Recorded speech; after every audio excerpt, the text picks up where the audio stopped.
오늘은 함께 하시는 하나님 45번째 죄에서 구원하심에 대해 살펴봅니다.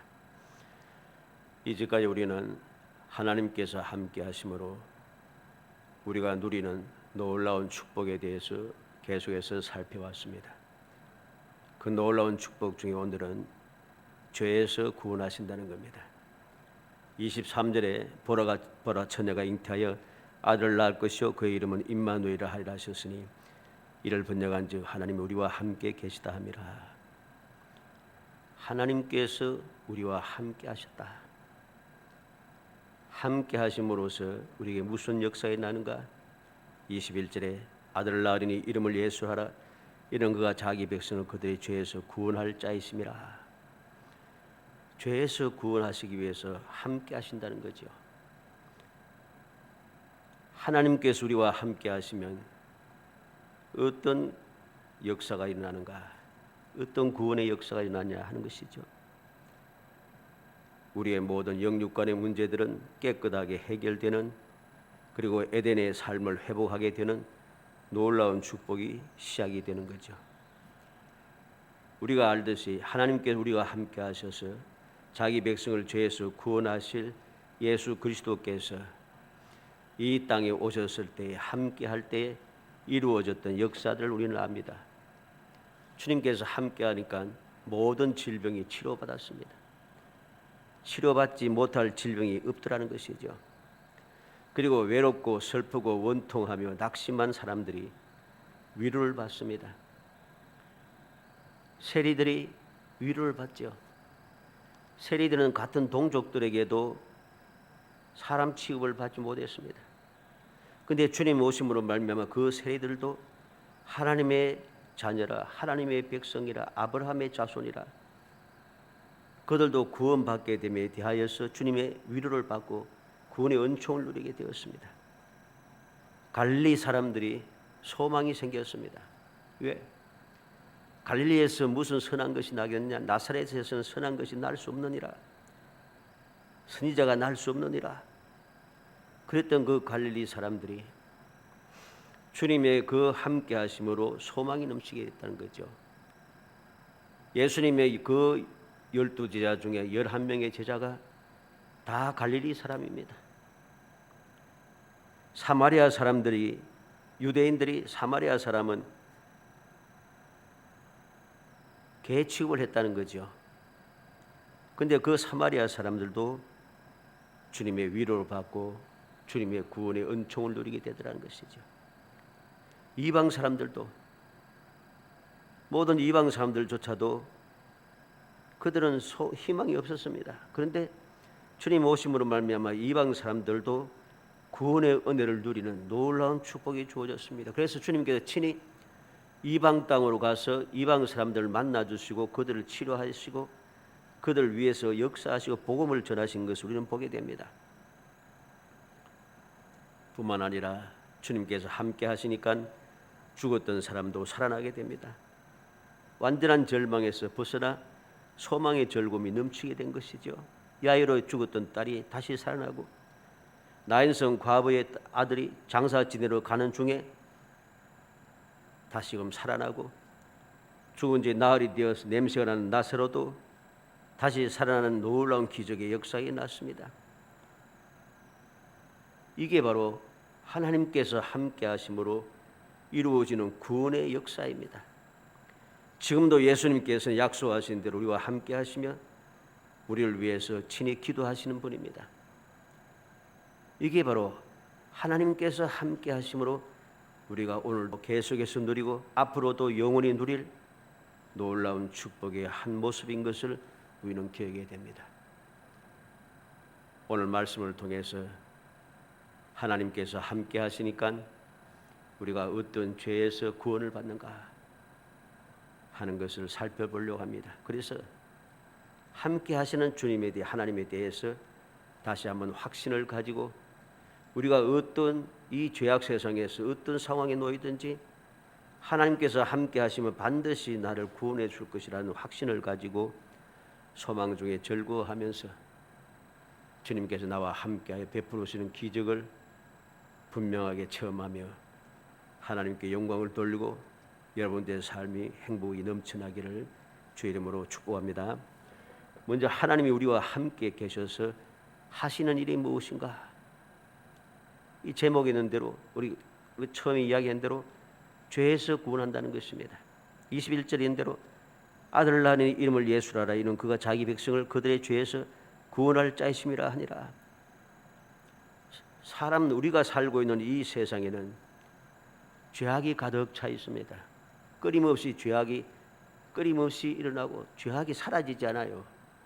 죄악이 자꾸만 더 심각하게, 더 교묘하게, 더 집요하게 죄악의 역사가 계속해서 일어나기 시작한다는 거죠. 이 죄악이 왜 생겼습니까? 욕심과 교만한 마음 때문에 사탄의 유혹에 넘어가서 생긴 것이 바로 이 죄악입니다. 이 사탄의 유혹이 무엇입니까? 황당하게도 창조주 하나님의 말씀을 거역하고 열매를 따먹으면, 선악과 열매를 따먹으면 하나님과 같아지겠다 하는 것이죠. 이게 얼마나 헛된 말인지 우리는 알아야 됩니다. 만약에 이 말이 진짜 사실이라면 사탄이 하와에게 따먹게 기회를 주겠어요? 내가 따먹고 말지. 그렇잖아요. 선악과 따먹고 하나님과 같아질 것 같으면 왜 사탄이 아담과 하와에게 그거 따먹을 기회를 주겠어요? 내가 따먹고 내가 하나님이 되어버리지. 근데 어리석게도 욕심에 젖고 욕망에 눈먼 어리석은, 그리고 교만한 눈을 가지게 된 하와는 그런 생각을 하지도 않습니다. 조금도 하지 않습니다. 그리고 속아 넘어갑니다. 쉽게 말해서 사기를 당한 거죠. 이러한 방법은 사기꾼들의 전형적인 수법이지 않습니까? 사기꾼들의 수법이 딱 이래요. 자기가 해서 그러면 잘 쓰면 되는데 자기는 하지 아니하고 다른 사람들에게, 욕심이 가득 찬 어리석은 사람들에게 찾아가서 이렇게 하면 돈을 이렇게 벌고 이렇게 출세하고 이렇게 잘 되고 하면서 사기를 치기 시작합니다. 어리석은 사람들, 욕심에 가득 찬 사람들이 그 사기꾼의 사기하는 말에 그냥 넘어가 버립니다. 그냥 넘어가 버립니다. 바로 이 죄 때문에 예수님께서는 이 땅에 오셔야 했습니다. 그리고 아직도 이 땅에는 이러한 죄로 인하여 고통이 끊이지 않습니다. 영육간에 사기당하는 사람이 너무 많다는 것이죠. 이것은 단순하게 세상 사람만 말한 게 아닙니다. 욕심에 가득한 어리석은 교인들도 이러한 사기꾼 사탄의 사기에 넘어간다는 거죠. 자꾸만 넘어가서 하나님의 말씀을 거역하고 하나님의 뜻을 어기고 하나님의 말씀에 반대되는 생활을 하기 시작합니다. 주님의 몸된 교회에 있으면서 세상의 방법대로 살아가고 주님의 뜻을 가로막고 사람의 뜻을 이루려고 발버둥을 칩니다. 하나님께서 명령하신 명령대로 살아가지 아니하고 세상의 방법대로 세상의 뜻을 이루기 위해서 끊임없이 불의와 불법을 행합니다. 결과 무엇입니까? 탐욕의 결과는 죽음입니다. 마귀는 죽지 않는다 했지만은 말씀을 어기고 선악과를 따먹은 아담과 하와는 죽게 되었습니다. 선악과를 따먹기 전에는 죽을 일이 없어요. 죽을 필요가 없었어요. 그런데 선악과를 따먹는 순간부터 그들에게는 이제 죽음이 시작이 되었다는 것이죠. 그 에덴 동산의 그 축복의 삶에서 쫓겨나와서 저주의 삶이 시작되었습니다. 그래서 이 고통스러운 삶이 지금도 이어지지 않습니까? 주님 다시 오실 때까지 이러한 고통의 삶, 이러한 죄악의 삶, 마귀에게 사기당한, 그래서 폐가 망신한 이러한 삶은 주님 다시 오실 때까지 계속될 수밖에 없습니다.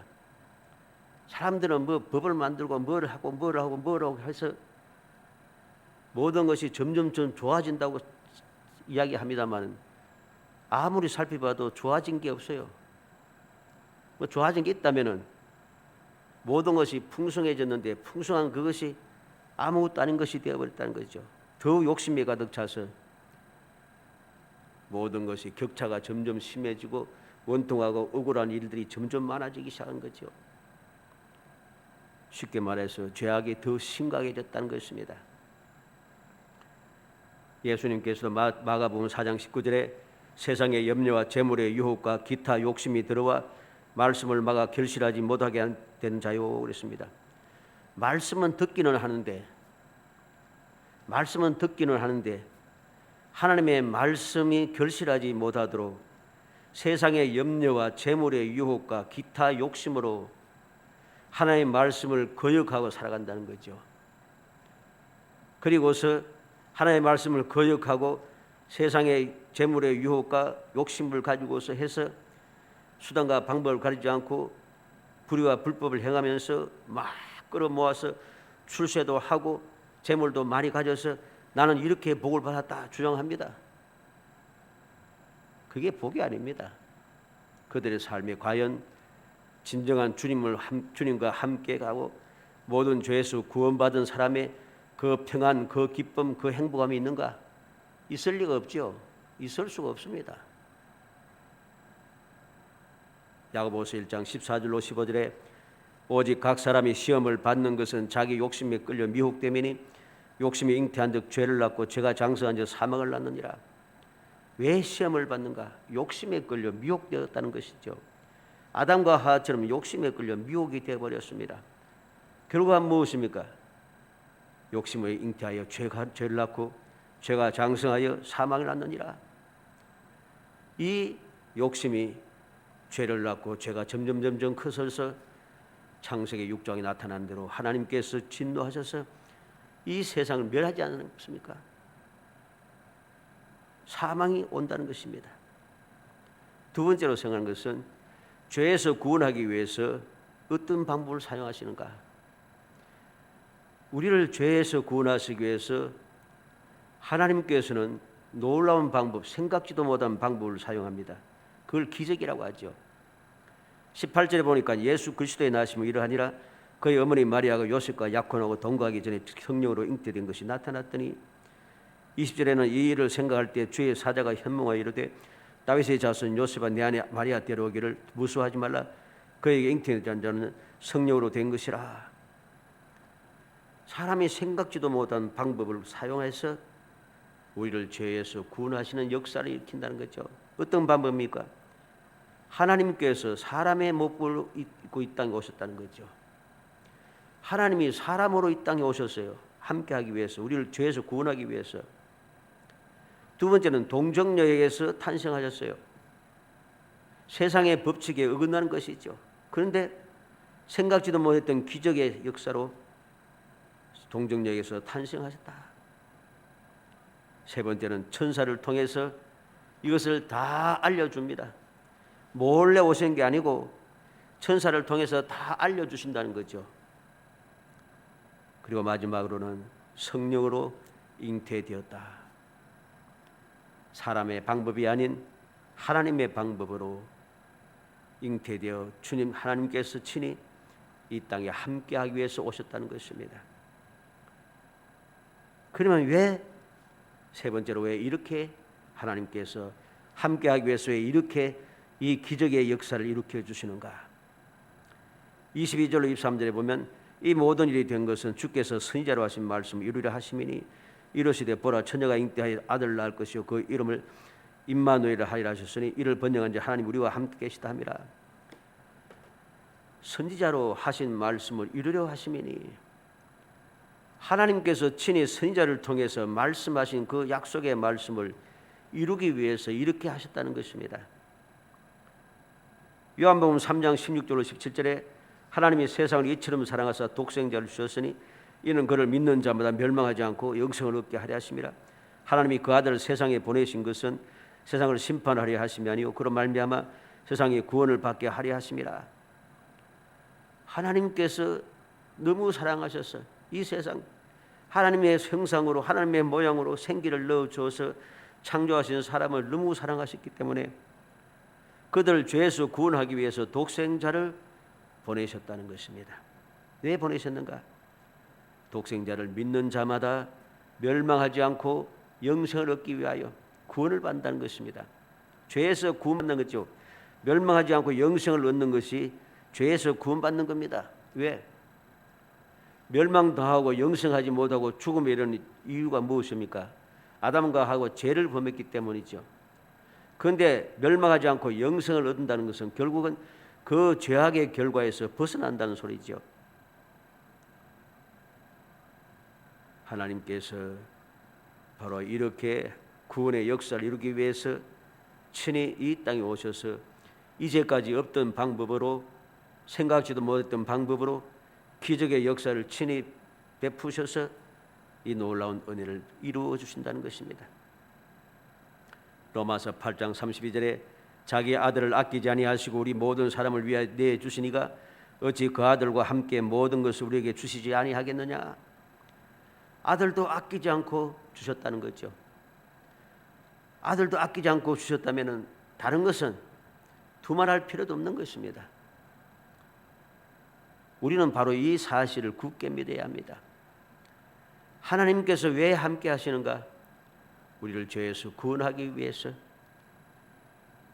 죄에서 구원하기 위해서 이 땅에 함께 하시기 위해서 찾아오는 방법이 너무나도 기묘합니다. 사람이 이해할 수 없는 방법이었습니다. 생각지도 못한 방법이었습니다. 그러나 그 방법이 이 방법을 통하지 않고서는 결코 문제를 해결할 수 없다는 거죠. 그래서 주님께서는 이 세상에 없던 방법으로 새롭게 기적을 베푸셔서 새로운 방법을 만들고 새로운 법칙을 만들어서 우리를 하여금 구원의 은총을 누리게 역사하신 것입니다. 사랑하는 성도 여러분, 우리는 말씀을 통해서 함께 하시는 하나님께서 모든 택한 백성들, 사랑하는 자녀들, 하나님을 믿고 의지하며 살아가는 경건한 주의 백성들을 어떻게 죄악에서 건지셨는가 하는 것을 말씀을 통해서 너무나도 확실히 보고 우리가 삶을 통해서 친히 체험하며 살아왔습니다. 그 모든 말씀을 보고 우리의 삶을 통해서 우리는 교훈을 받고 확신을 가지고 더욱 담대하게 감사하면서 더욱더 열심을 내어 하나님과 함께하는 삶을 살기 위해서 우리는 전심전력을 다해 기울여야 됩니다. 세상에 그것이 필요하지만 세상의 것이 다는 아닙니다. 눈에 보이는 것도 필요하지만 눈에 보이는 것이 다가 아니라는 사실을 알아야 됩니다. 우리는 함께 하시는 하나님께서 에녹을 죄악 세상에서 건져가시는 모습을 봅니다.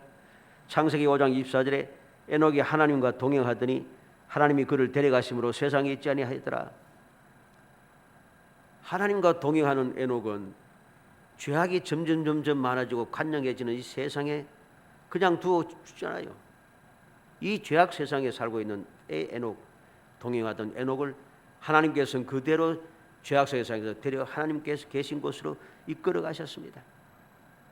노아는 어땠습니까? 멸망한 죄악 세상에서 구원해 주셨습니다. 창세기 6장 8절에 노아는 여호와께 은혜를 입었더라 그랬습니다. 창세기 7장 23절에는 지면의 모든 생물을 썰어버리시니 곧 사람과 가축과 기는 것과 공중의 새까지라. 이들은 땅에서 썰어버림을 당하였으되 오직 노아와 그와 함께 방주에 있던 자들만 남았더라. 하나님께서 의로워서 하나님과 동행하는 삶을 살았던 노아와 그 가족들을 멸망하는 죄악 세상에서 구원해 주셨습니다. 건져내었습니다. 아브라함도, 믿음의 조상 아브라함도 하나님께서는 우상의 땅에서, 바로의 손에서, 아비멜렉의 손에서, 죄악 세상에서 항상 구원해 주었습니다. 요수아 24장 2절로 3절에 보면 요수아가 모든 백성에게 이르되 이스라엘 하나님 여호와께서 이같이 말씀하시기를 옛적에 너희의 조상들 곧 아브라함의 아버지 나홀의 아버지 데라가 강 저쪽에 거주하며 다른 신들을 섬겼으나 내가 너희의 조상 아브라함을 강 저쪽에서 이끌어내어 가나안 온 땅에 두루 행하게 하고 그의 씨를 번성하게 하려고 그에게 이삭을 주었으며. 하나님께서 아브라함을 우상을 섬기던 그 사람 데라에가 살고 있던 그 우상의 땅에서 불러내셨다는 것이죠. 구원하기 위해서, 복을 주시기 위해서 그들 강 이쪽 저쪽에서 이끌어내셨다. 강을 건너왔기 때문에 그래서 히브리인이라고 하는 겁니다. 히브리인인 강 건너온 사람이란 거죠.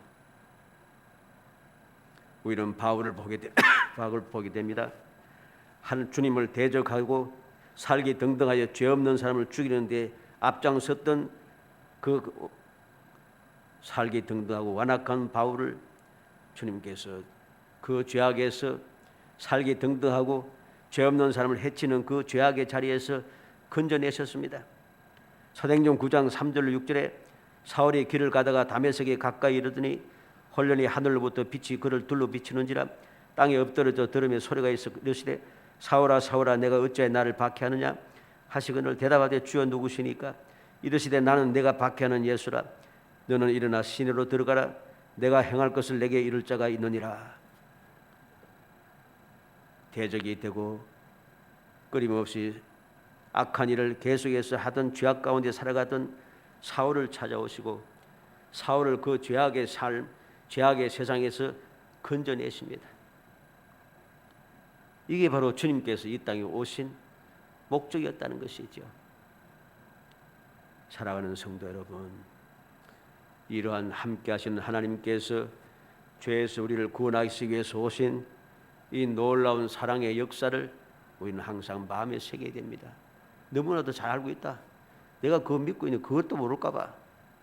그런데 다 알고 있다고 하는 사람들이 말씀대로 안 사는 데 문제 있는 거예요. 하나님과 함께서 함께 하심을 믿지 못하고 살아가는 게 문제고 죄에서 구원하신다는 사실을 믿지 못하고 계속 죄악 가운데 살아가는 게 문제인 것이죠. 안다고 말하면 더 심각한 하나님의 징벌이 임합니다. 예수님께서 뭐라고 했습니까? 너희가 안다고 하니 죄가 더 있다고 그랬습니다. 바리새인들이 유대인들이 우리가 안다고 큰 소리 쳤습니다. 그러니까 주님께서 너희가 안다고 하니 죄가 더 있다고 그랬어요. 알면서도 안 하는 거 그거 큰 죄지요. 우리는 그것이 큰 죄임을 모르고 오늘도 안다고 다 안다고 하면서 주장하면서 오늘도 말씀을 어기고 주님을 배반하며 마귀의 게임에 빠져서 끊임없이 죄악을 행하며 살아가고 있다는 것이죠. 예수님께서 요한복음 17장 15절에 내가 비옵는 것은 그들을 세상에서 데려가시기를 위함이 아니요 다만 악에 빠지지 않게 보존하시기를 위함이니라. 주님께서 우리는 세상에 살아가고 있지만은 주님께서 우리를 불러가실 그때까지 우리가 이 세상에 사는 동안에 죄악에 물들지 않고 죄악에 빠져들지 않도록 우리를 안전하게 지켜 보호하시는 것, 이게 주님의 기도의 제목이었습니다. 소원이었습니다. 왜? 이 죄악 세상에 살고 있는 동안에 안전하게 보호받아서 보존되어서 죄악에 물들지 않고 거룩한 삶을 살아감으로 에녹이 하나님께서 데려가시듯이 하나님께서 노아에게 방주를 만들어서 멸망하게 하시듯이 아브라함을 우상의 땅에서 불러내시듯이 악을 행하는 죄악을 행하는 사울을 그 범죄의 자리에서 이끌어내시듯이 그러기 위해서 우리를 안전하게 지켜 보호하는 것, 이게 주님의 목적이었고 주님의 간절한 소원이었습니다.